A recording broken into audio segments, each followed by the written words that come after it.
आश्रिता foundation पक्षरु जलछत्र शुभारंभ होईछि। आज Baleshwar cinema छक दुर्गा मंडप परिसर में आश्रिता फाउंडेशन पक्षरु एक जलछत्र केन्द्रर शुभारंभ होईछि। एही जलछत्र केन्द्र को अतिथि भाव जिला परिषद अध्यक्ष नारायण प्रधान जोगदे आनुष्ठानिक भाव फिता काटी उद्घाटन करने सहित आश्रिता फाउंडेशनर एतादृश कार्य को भूयसी प्रशंसा करथिले। अन्यमानक मध्यरे कवि अभय दास, आईनजीवी सूर्यकांत कर, मानस दास पट्टनायक, युवनेता गौरांग दास, पूर्वतन पौर उपाध्यक्ष रश्मिरेखा देव, इतिकृष्णा स्वाही, मिनती सेठी, असित दास, सुशांत साहू, श्रीमंत माझी, शुभम साई महापात्र, किरण प्रमुख जोगदे आश्रिता फाउंडेशनर अध्यक्ष आश्रिता तरेंक एहिभଳି महत चिंताधारा को साधुवाद जणाइथिले। बनमाला दास महापात्र, दिवज्योति दास महापात्र, अनिता, चिनू, रंजिता, सविता, रीना मल्लिक, सस्मिता जेना प्रमुख एही महत कार्यक्रम को परिचालना करथिले। आज प्रथम दिन में प्रबल खरारे आसुथिबा पथचारी को दही सरबत, गजा बुट, मुग बादाम सहित तरभुज बंटन करा जायतिला।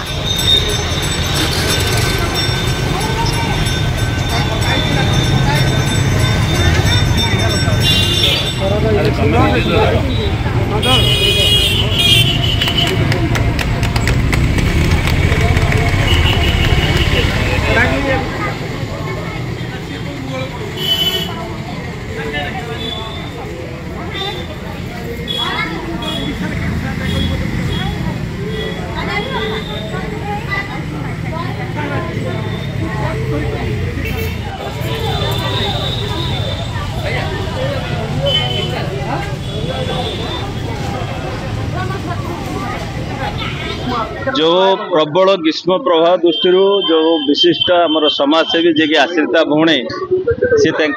जो समाज जो जलछत्र आज खोली धन्यवाद देवी। एभली एक कार्यक्रम जे कि साधारण लोकों जो तृष्णा मेटाइबा जो प्रयास कर प्रबल ग्रीष्म प्रभाव आरंभ हो गलानी ताकू मेटाइबा जो आश्रिता भौणी जो जलछत्र आज ये खोलिले सिनेमा छक ठारे एवं ताकू धन्यवाद देवा संगे संगे मुझे धन्यवाद देवी जे एभली एक कार्यक्रम करा जाऊ जे कि जनसाधारण भितर जो तृष्णा मेटाइबार अच्छे ताकू सबुआड़े खोल आमर सरकार तरफ विभिन्न छक एवं विभिन्न पंचायत विभिन्न ग्रामांचल जलछत्र खोल जाए किभली भाव परिचालना हम समस्त लोक शोष माने तृष्णा मेटाइबा संगे संगे पुणी धन्यवाद देवी समस्त को जे एभली कार्यक्रम कर जो मोर आश्रिता तरे धन्यवाद दो। निश्चित भाव में गोटे बहुत महत् कम एटा बाहर को बहुत छोट दिशुले भी एटा बहुत बड़ कम जहाँ साधारणतः करती ना समस्ते किंतु यहाँ जो आगामी दिन में जो ग्रीष्म प्रवाह ये बढ़ी बढ़ी चली खरा दिन जो तापमात्रा बढ़ी चलती या गोटे बहुत बड़ आवश्यकता अच्छी जहाँ अन्य कौन सरकारी संस्था करी नथिला बेले आश्रिता तरे कि जड़े समाजसेवी भाव में बालेश्वर सहर में बहुत से प्रतिष्ठिता तांकर जो आश्रिता फाउंडेशन से बहुत भल भल कम तो करुँच यहाँ गोटे अन्यतम मुख्य काम तांको काम बालेश्वरवासी सब स्मरण करती आशीर्वाद करती और आगामी दिन में से समाज सेवा क्षेत्र में आहरी आगू को जीवे एवं प्रति लोकर मन को से जीतबे प्रति लोकर आवश्यकता को पूरण करेंगे यही एक उद्देश्य नहीं सी जो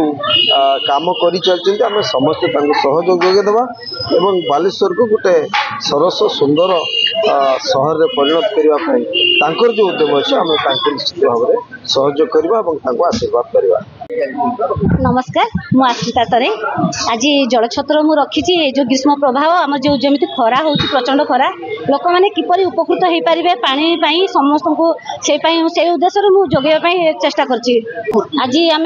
प्रथम जलछत्र उद्घाटन कर दही सरबत रखीचु, गजापुट रखीचु, सहित तरबुज रखीचु, ए सब समस्त को सेव कर समस्त